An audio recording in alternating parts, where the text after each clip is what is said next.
Hello, I'm the Dungeon Doctor. If you're new to my channel, welcome. This is a place where I like to show that any class or subclass in the game of D&D 5e has the potential to be great. Maybe you're here because you're drawn to the fantasy that a weak class or subclass presents. Maybe you're here because you like to study every unexplored corner of this game. Or maybe you just want to hear new ideas and ways to play the game. Whatever your reason is, you are very much welcome here. This is the latest video in my Monk Masterclass series, where we're currently looking at how to optimize the Way of Mercy Monk. In my last video, I showed that the Way of Mercy Monk is a fantastic party supporter, able to provide healing, cure status conditions, and debuff enemies. This makes them a fantastic backline supporter. But it raised an interesting question. What if the party we're in doesn't have a front line for us to support? What if there isn't a tank we're supporting? I believe the answer to that question is, perhaps annoyingly, to ask another question. What would happen if a barbarian could heal? Well, the quickest way to answer that is to explore this build, so let's get right to it.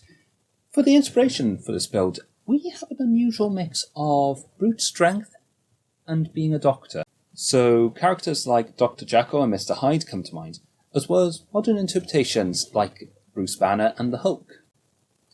Also, we're going to be leaning very hard into the Barbarian aspect of this build, even though we'll be mostly taking monk levels. So if you're a fan of the Dad of Boy franchise, Kratos might be a very good inspiration for this build. In addition to a lot of fun damage dealing options, we'll be ensuring the focus of the enemy's attacks is on us, and not our more vulnerable son, or party members. Species and ability scores. On this build, we're going to be spreading our ability scores a little thinner than we'd have to on your typical Barbarian.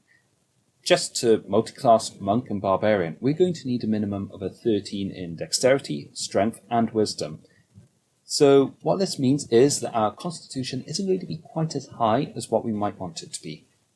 Although, on the other hand, we are going to be a more well-rounded character, so it's always nice that we don't necessarily have to min-max every single ability score. But because of the low Constitution score, I think we should really choose a species which is going to bring some more resilience. Mountain Dwarf can get us both a +2 to Strength and Constitution, which would actually let us start off with a slightly better Constitution and therefore a slightly better armor class.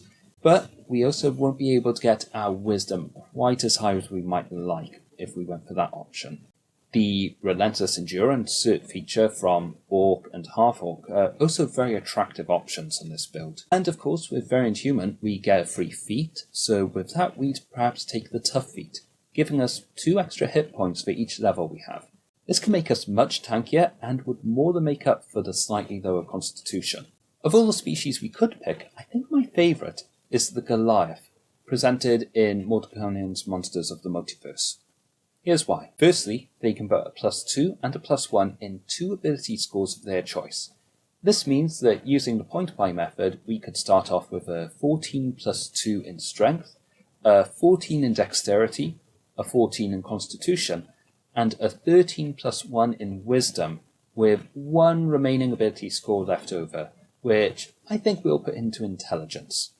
Simply because one day we might be facing an intellect devourer and that 1 extra intelligence point could save us. Goliaths also get the athletics skill automatically, which is definitely a skill that we want on this build. They even get code resistance, and having an extra damage resistance on a tank build is always handy, even if it's not the most common damage type. But the Goliath's most important feature is Stone's Endurance.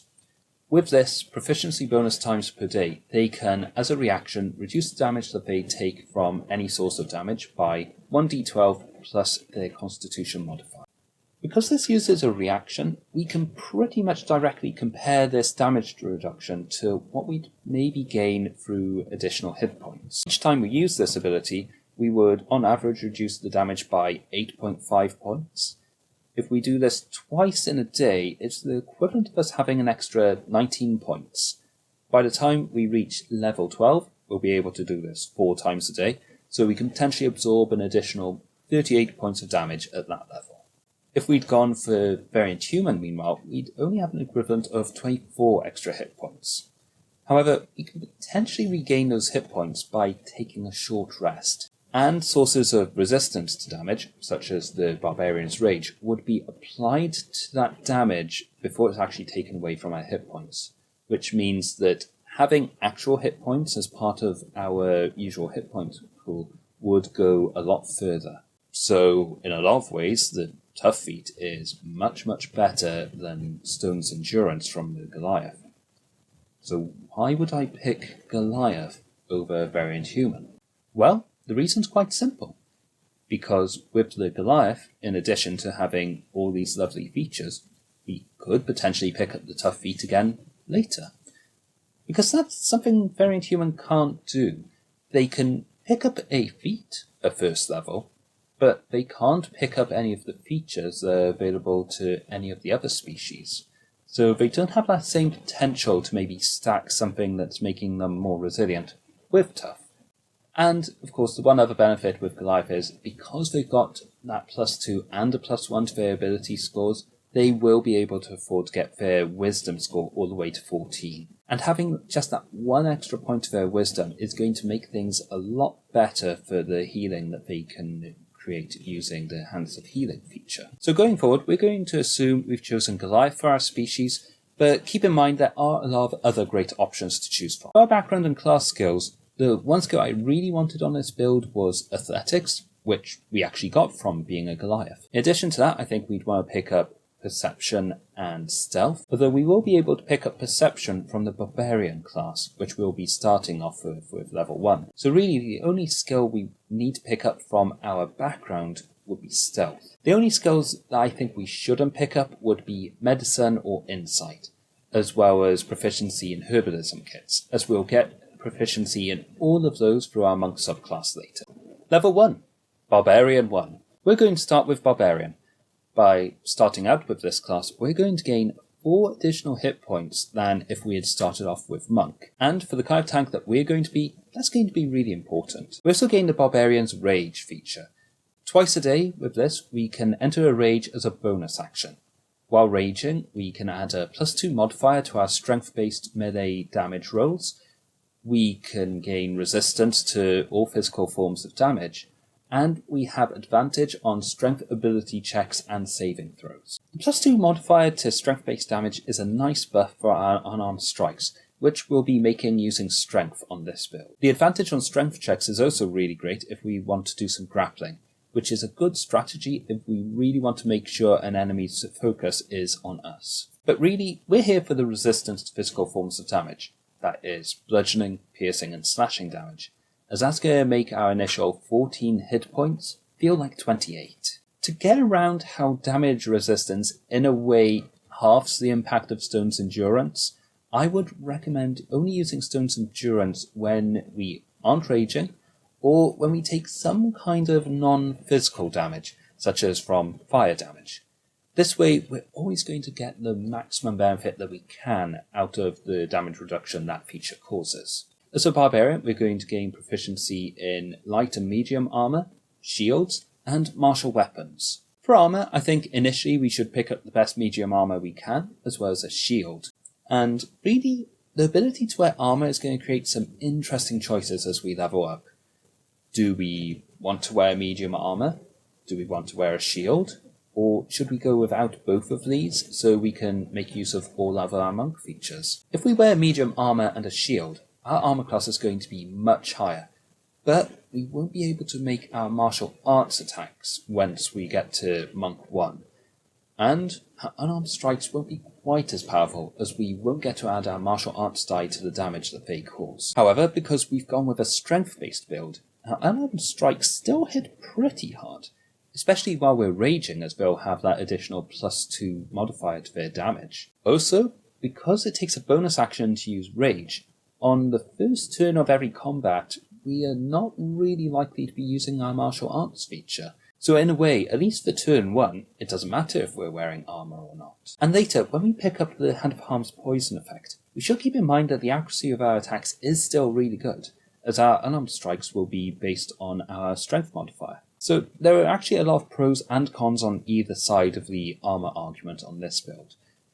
A good rule of thumb that I would use is if we're out of uses of rage for the day, or we are expecting to face a lot of enemies who aren't dealing physical forms of damage, then we should probably really be wearing at least medium armor, and maybe a shield as well, as in those situations we'll have to rely on our armor class to make us more tanky, instead of our damage resistance. But most of the time I'm going to assume we're not wearing armor or a shield. This means we'll only have an armor class of 14, but all of our monk features will be available to us. Meanwhile, for weapon proficiencies, we're proficient with everything. And actually, I think we would want to use everything. The greatsword does fantastic damage. A longsword can potentially be used as our dedicated monk weapon. We can even use a longbow, since our dexterity actually isn't that bad at 14.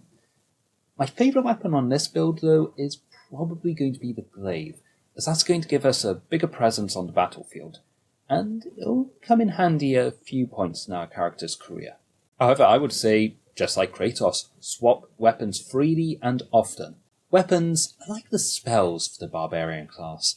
We're great at using all of them, and I really think we should use all of them. Level 2, Barbarian 1, Monk 1. At level 2 we're going to start picking up monk levels, and we'll be doing so for a while so we can pick up our great subclass features as early as possible. Because we picked up Unarmored Defense from Barbarian first, then our armor class will continue to be based on our constitution and dexterity score, and we won't be able to use the monk's version of Unarmored Defense. At this level, we can only use simple weapons in combination with our martial arts attack. But on turn 1, we're usually going to be entering our rage as a bonus action, so starting off with a glaive in our hand feels reasonable.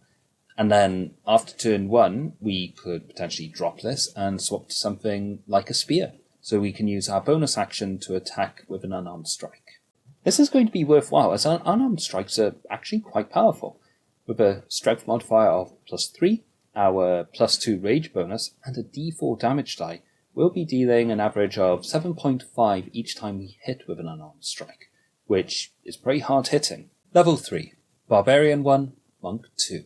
At Monk 2 we pick up Unarmored Movement and Ki. With Unarmored Movement, our base speed is now 40 feet. Between this and a glaive, we could potentially have a huge reach on the battlefield, which is perfect for keeping the enemy's attention on us. Meanwhile with Ki, we can use Flurry of Blows, Patient Defense, or Step of the Wind. As I've said many times before during the Monk Masterclass series, Step of the Wind rocks on a high strength build, as suddenly we have a massive jump distance available to us. When we use Step of the Wind, our long jump on this build will be 32 feet, and our high jump will be 12 feet. In my opinion, this should be enough to leap over both medium and large creatures. Flurry of Blows, meanwhile, is going to let us deal out a lot of extra damage. If we have access to the dedicated weapon feature from Tasha's Cauldron of Everything, then we could potentially use a longsword in combination with our Flurry of Blows. With this, we could deal 7.5 damage on each of our unarmed strikes, and 10.5 damage with our longsword while we're raging. But anytime we're wearing armor or wielding a non-monk weapon, like a glaive, we can still use Flurry of Blows. And actually, we won't lose that much damage, dealing instead a flat 6 damage on each hit. That's still really great damage, and the reach of the glaive could be better for us tactically, as again, it gives us that bigger presence on the battlefield. So, from this level onwards, there's actually going to be a better case for wearing medium armor. Patient Defense, meanwhile, can be good if we're hoping to tank. Again, it'll work much better if we're wearing armor, as the chances of dodging a hit get much better when our armor class is already high. This should probably be our tactic if we run out of uses of rage for the day and want to rely on that high armor class to avoid damage. Level 4, Barbarian 1, Monk 3. At level 4 we're going to gain our Monk subclass, so it's time to answer the question, what would happen if a Barbarian could heal? To answer this, let's start by looking at the Way of Mercy's Hands of Healing feature. With this we can either spend an action or replace one of our unarmed strikes when we use Flurry of Blows to heal a creature a number of hit points equal to our Wisdom modifier plus our Martial Arts die. For our Goliath, this is 4.5 points of healing on average. And really, this is the perfect way for a Barbarian to heal. Here's why. Firstly, this healing is not a spell, which means it's one of the few ways a barbarian can heal a creature while they're in a rage. Secondly, the most efficient way to use Hands of Healing is as part of their Flurry of Blows ability.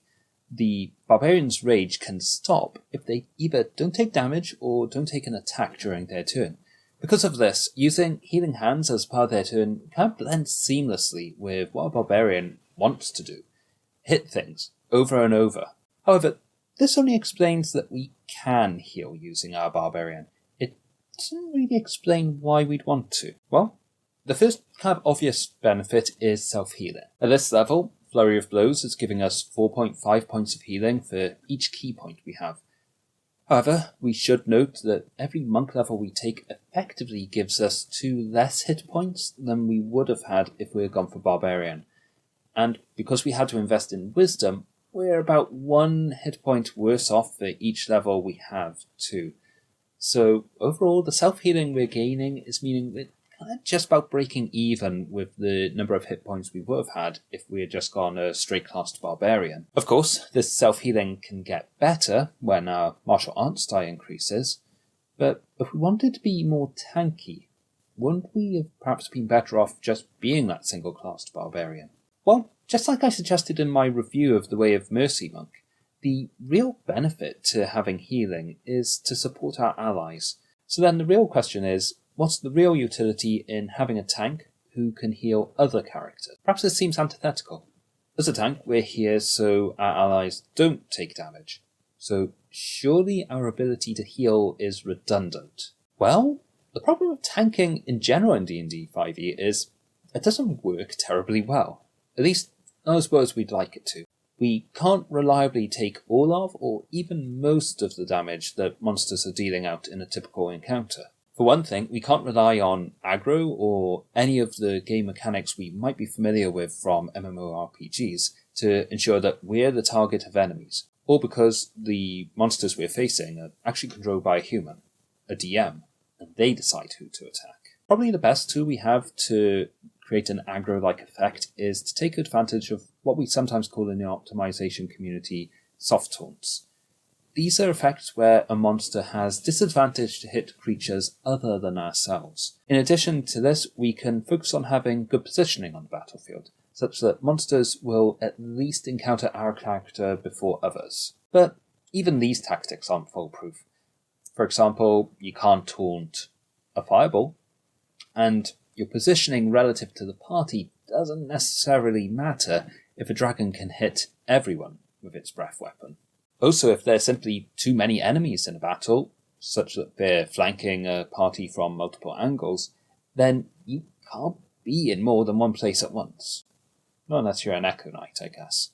And finally, a DM is still, in all these circumstances, going to be drawn to attacking other characters, just because inherently they might feel that it's fairer to target all the characters more evenly. Or perhaps they might just make a monster who's more intelligent that will realise that, they should be attacking that spellcaster in the background that's concentrating on something. Because for these reasons, as good as any tank strategy might be, there's no guarantee we can protect our party 100% of the time, or probably not even 75% or 50% of the time. And so this is actually where our ability to heal comes in. Healing can be seen as our failsafe. It's what we can do when our primary role as a tank fails. And that's not because of a failing of our build in any way. It's simply because tanking is unreliable in D&D 5e. Because tanks are so resilient, there's actually going to be a lot of situations in which they find that their allies will go down before they do.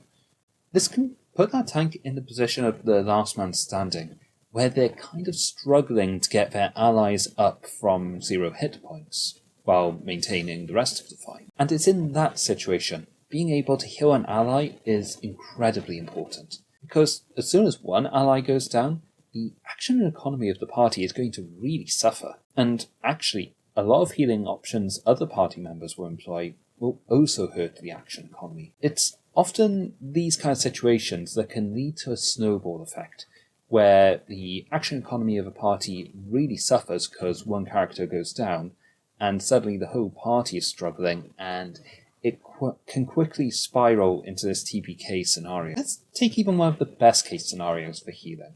We often hear how great Healing Word is because that's just a bonus action and it can easily get a character up from 0 hit points. Well, if a spellcaster uses that, then they can't use their action to cast a leveled spell. They can only cast a cantrip when they might prefer to do something more impactful. Because of this, even Healing Word, in a sense, is hurting the party's action economy. However, on this build, the healing that our Barbarian is providing actually works seamlessly with what they'll be using their action for anyway, attacking. And if anything, the additional Flurry of Blows attack they'll be making as part of healing will be enhancing their damage. Therefore, for this build, we could potentially see the Hand of Healing ability turning the tide of battle. If we deal a lot of damage on the same turn as we're bringing an ally up from 0 hit points, then suddenly we're really swinging the action economy in our favour, as the enemy have gone down a character and we've gone up a character. Because of this, I really see healing as very complementary to what our tank is trying to achieve. And looking at the situation more broadly, we can see that having the Hand of Healing ability can be the difference between survival and a TPK. In addition to Hand of Healing, we have the features Hand of Harm and Implements of Mercy. Initially, this character isn't going to make much use of Hand of Harm, as we'll be better off saving our key for healing. Meanwhile, with Implements of Mercy, our Barbarian learns the Insight and Medicine skills, and also acquires proficiency in Herbalism kits.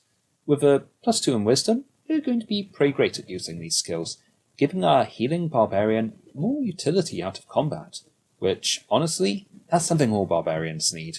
They are usually very focused just on combat, and are kind of floundering for anything in social or exploration situations. Additionally, as a monk at level 3, we gain the Deflect Missiles feature. This is actually going to complement our tanking abilities and our resistance to physical forms of damage, meaning that overall we're going to take very little damage from ranged missile attacks. If a monster wants to hurt us, they're going to have to get close. Level 5, Barbarian 1, Monk 4. At level 5 we're going to pick up a 4th level in Monk, and with this we're going to get our first ability score increase and the ability Slow Fall.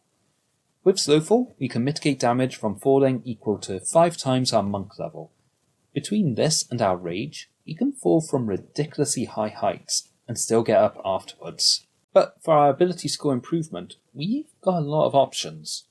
On the one hand, we can lean more into our ability to tank by increasing our constitution or taking the tough feat. However, I really want this character to feel like a barbarian, so I'm going to recommend we take the Great Weapon Master feat. With Great Weapon Master, we can take a -5 penalty to our attack rolls with heavy weapons, and if we then still manage to hit a creature with that heavy weapon, we gain an additional 10 points of damage on our attack.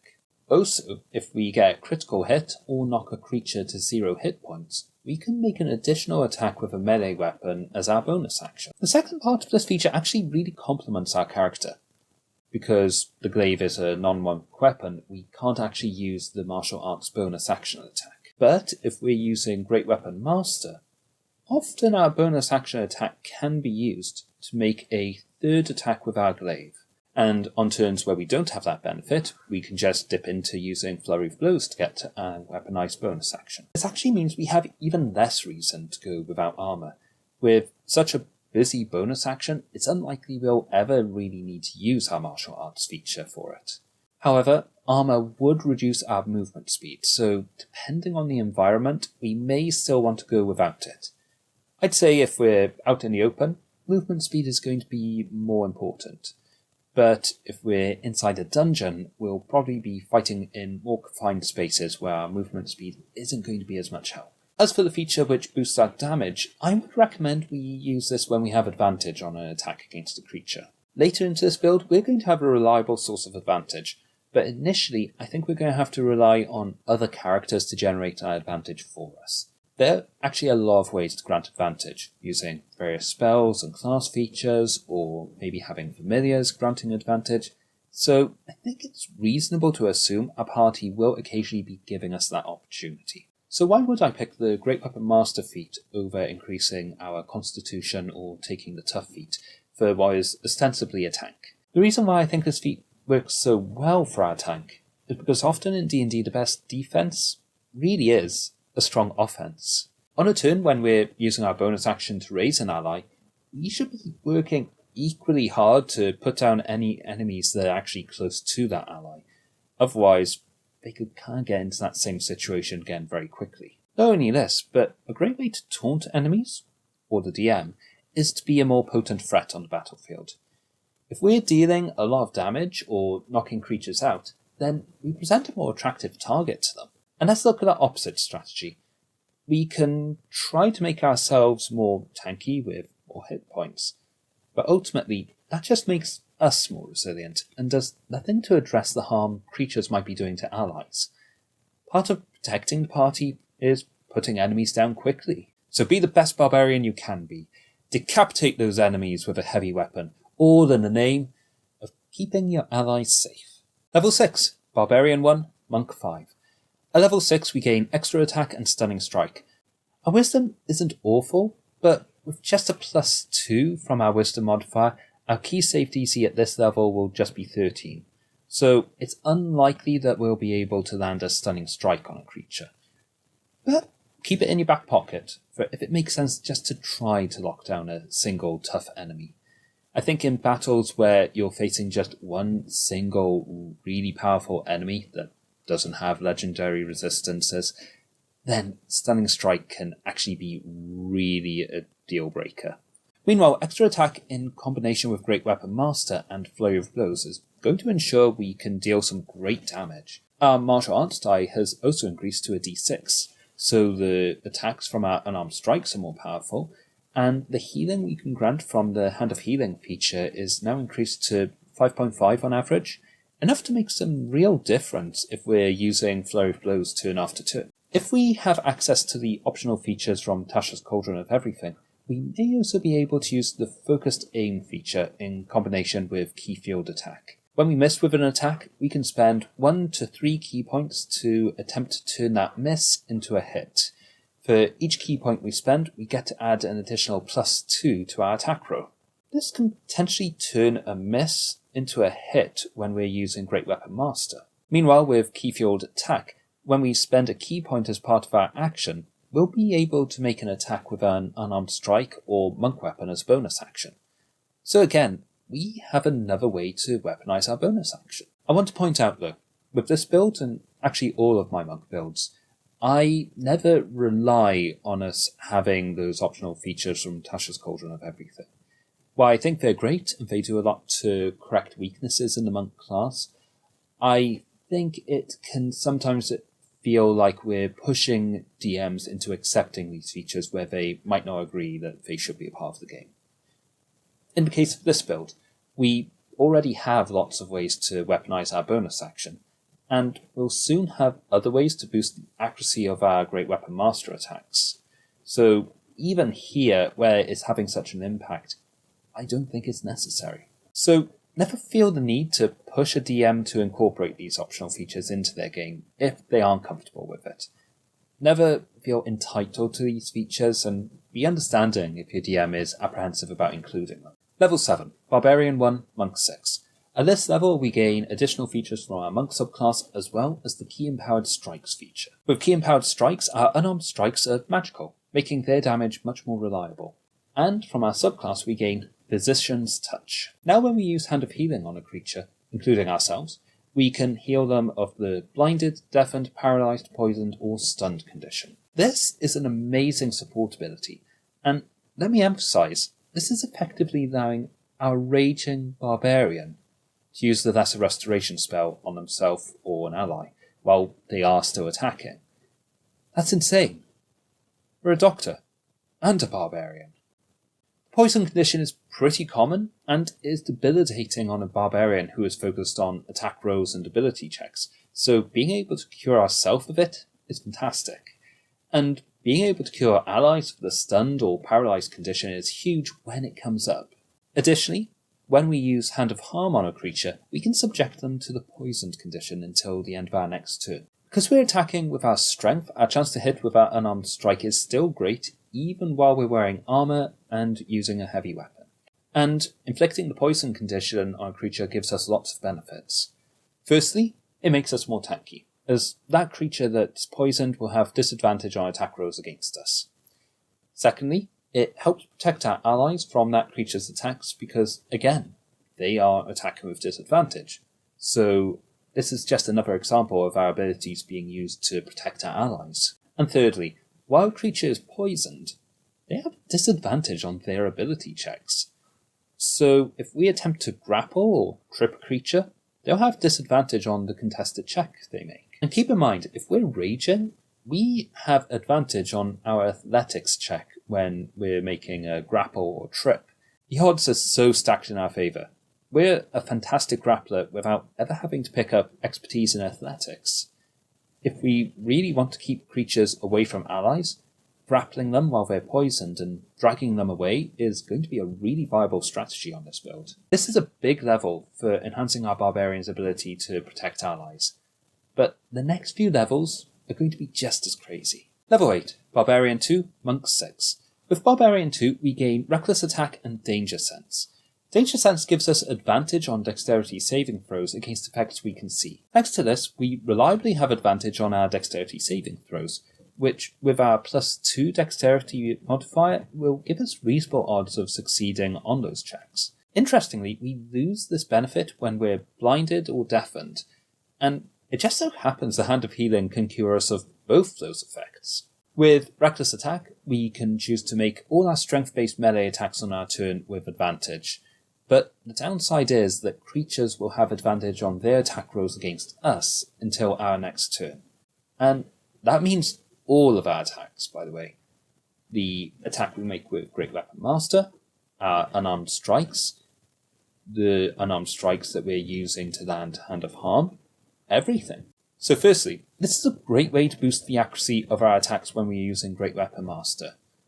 But creatures having advantage on attacks against us is pretty costly. While we have a big hit point pool, the chances of a creature getting a critical hit against us and making us go down in combat sooner are much greater when they have advantage against us. And this is where Hand of Harm can come in clutch. Either as part of our attack action, or using a bonus action unarmed strike through Keyfield Attack or Flurry of Blows, we can subject a creature to the poison condition. Because we'll have advantage on the unarmed strike, it's very likely we'll be able to land this effect. There's also a better chance that when we use Hand of Harm, it'll be as part of a critical hit, which can get us even more damage. The poison condition is going to offset the advantage that creature would usually have on their attacks against us. So they'll just be rolling a flat d20 against us for their attack rolls. Meanwhile, against our allies, they'll just have disadvantage. This combo has the benefit that it's both mitigating the advantage that creatures have against us, but also sets up what we call a soft taunt, where that creature is better off attacking us than our allies.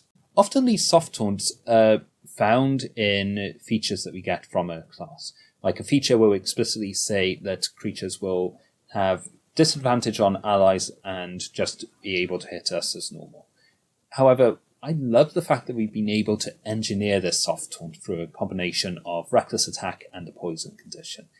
Something just really satisfying about that. This is an amazing level for our character, as our damage dealing and taunting have gone much better. But the next level will take things even further. Level 9, Barbarian 3, Monk 6. At level 9, we're going to get to pick our Barbarian subclass. There's a strong argument to be made for the Bear Totem Barbarian, given it'll give us resistance to nearly all forms of damage. I also really like the flavour of the Path of the Zealot for this healing Barbarian. However, for a Barbarian providing support to our whole party, the Path of the Ancestral Guardians really can't be beat. As an Ancestral Guardian Barbarian, we get the Ancestral Protectors feature. With this, the first creature we hit each turn while we're raging will have disadvantage to hit all creatures besides ourselves. This gives us a second, resource-free way to soft taunt a creature, letting us provoke 2 creatures in a fight at any one time. In addition to this, if a creature affected by the Ancestral Guardians does hit a creature besides ourselves, then that ally will have resistance to the damage the attack deals. And that means they have resistance to any damage type that attack deals against them.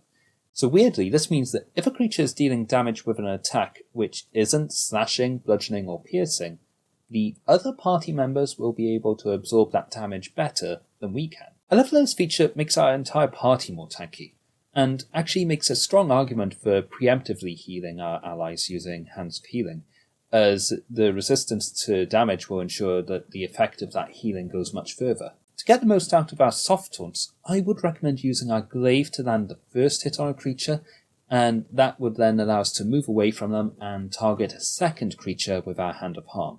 If we're attacking recklessly, the first creature will have a big incentive to chase after our character, as they will have advantage to attack us, but disadvantage to attack other creatures. There's a chance they might have a ranged attack they could use rather than chase us, but we have deflect missiles to deal with a lot of those forms of damage. Now, we can only use Ancestral Protectors while we're raging, but thankfully we've just gained a third use of rage each day, so we can more reliably be raging. Probably, we have enough uses of rage to last all the major encounters we might face in a typical adventuring day.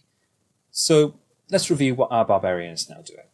They can heal allies when they fall, they can heal themselves and others of some debilitating status conditions, and they can debuff up to 2 creatures each turn, providing fantastic protection to the whole party, all while doing the great tanking and damage dealing we expect of a Barbarian. This for me really delivers on the idea of this supportive bodyguard, there to make sure the whole party survives every combat they face. Level 10, Barbarian 4, Monk 6. At level 10 we're going to pick up another ability score increase from Barbarian, as well as the extra hit points that class gives us.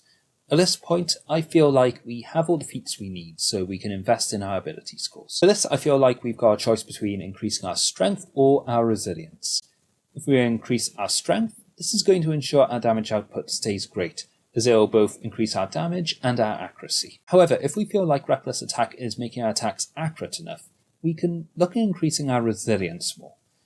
The best way to achieve this is probably to take the Tough feat, as this will make our hit points much more comparable with most Barbarians. Since we've picked up 2 methods to soft taunt creatures over the last 2 levels, I think making our character more resilient is probably the better way to go.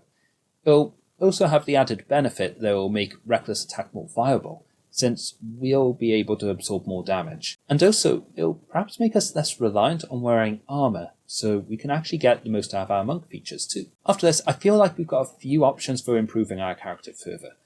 I would be really tempted to pick up 2 levels in Twilight Cleric. This would give us advantage on our initiative checks, and it would also give us the ability to grant characters superior dark vision. Also, the Child Divinity option would give us the ability to give temporary hit points to our whole party once a round. As great as this option is, setting up our Child Divinity does take an action, and it conflicts with our rage, as we won't be able to use our turn to attack. Also, it's entirely possible our party has other ways to gain temporary hit points by this level. We could also pursue further Barbarian levels. Level 5 is almost a dead level for Barbarians, as we won't gain an additional benefit from the extra attack feature, but we would gain an extra 10 foot of movement speed. And after that, at level 6, we could grab the Ancestral Guardian's great 6th level feature, Spirit Shield, which allows us to mitigate the damage against our allies even further. It would also give us a 4th use of Rage each day, which I think would be more than enough. However, ultimately, I decided to settle on increasing our monk levels. Let's look at why. Level 11, Barbarian 4, Monk 7. With 7 levels in Monk, we'll gain more Ki, as well as Evasion and Stillness of Mind. Stillness of Mind gives us a way to hopefully shrug off some really debilitating status effects on our Barbarian, including the Charmed and Frightened effects. It does require our action though, so there's a strong chance we could drop out of our rage when we use it. Still, that's probably preferable to remaining Charmed or Frightened. Meanwhile, with Evasion, we only take half damage when we fail Dexterity saving throw, and we avoid the full damage when we succeed on that check.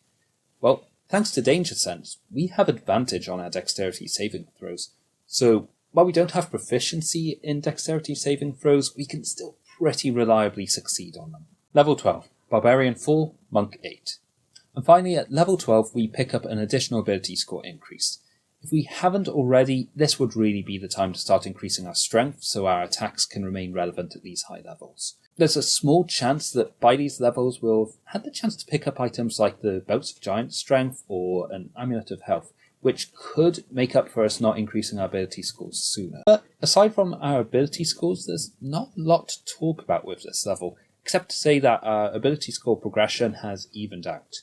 With 4 levels of Barbarian and 8 levels of Monk, we have as many ability score increases as if we had gone for a single class. So, let's review everything that our character has. They've got 8 key points they can use every short rest to fuel their Hand of Healing and Hand of Harm features. They can reliably use Reckless Attack in combination with Hand of Harm and Ancestral Protectors to taunt 2 creatures every turn. And they can seamlessly support the party while constantly putting pressure on enemies. I think that's what I really love about this build.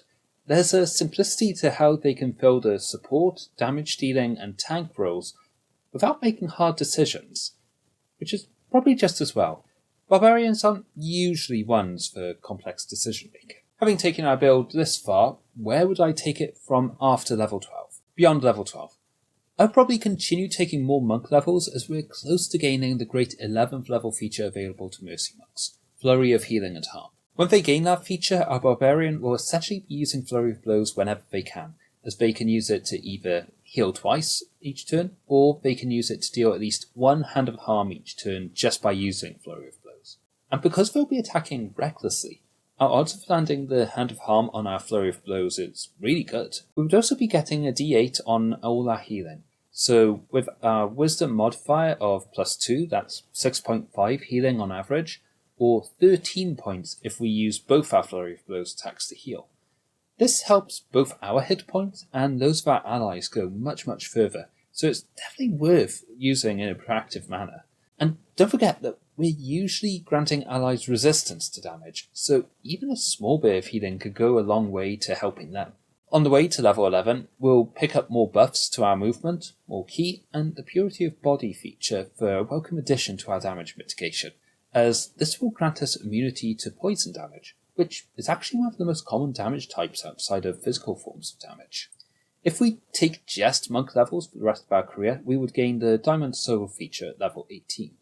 And having taken monk so far, I'd be really tempted to just take 2 more levels on top of that. This would gain us another ability score increase, which we could use for a fun feat as a capstone, maybe Sentinel if we wanted to really lock down enemies. And it would also get us the Timeless Body feature, which is just so thematic for a character like the Hulk or Kratos, that even if it isn't giving us much mechanically, it would feel really satisfying in a narrative sense. In the event that we were building a 20th level character for a 20th level one-shot, I think I might skip the 4th level in Barbarian and just have it as Monk 17 and Barbarian 3. This way we'd be able to pick up the Way of Mercy's fantastic 17th level feature, which allows us to bring back an ally from the dead. That would be completely unique, as I think the only other way to bring back characters from the dead is with spells, and having a Barbarian with that capability is kind of blowing my mind. Well, that concludes my Way of No Mercy monk. And really, I'm very happy with how we were able to take advantage of the Mercy Monk's features to deliver something truly unique. A Barbarian who can truly play the role of a support character is practically unheard of. And really, I don't think we've lost anything of what a Barbarian can offer with this build. We're tanking, we're delivering huge hits with both our unarmed strikes and our heavy weapons, we're delivering 2 great soft taunts every turn, and we're not missing a beat whenever we need to heal an ally or cure them of a status condition. This might actually be my favourite monk build I've delivered so far, simply on the basis that it feels so completely different to anything else I've seen in the game. So, thank you for joining me on this video. If you like this content and want to see more, please do like and subscribe. It's a small channel. Us small channels love that kind of thing. I also really love reading and responding to comments, so let me know your thoughts on the build below. Next time, by popular demand, I'll be covering the Way of Shadow Monk. I look forward to seeing you then. Take care. As an ancestral barbarian, in addition to having a lot of other nice features, we could potentially pick up the tough feat. Test. Okay. Level 12. Barbarian 4, Monk 8. And finally at level 12 we can pick up an additional ability score increase. If we haven't already... Oh, I wasn't even wearing this time. Okay, that is better. Level 12, Barbarian 4, Monk 8.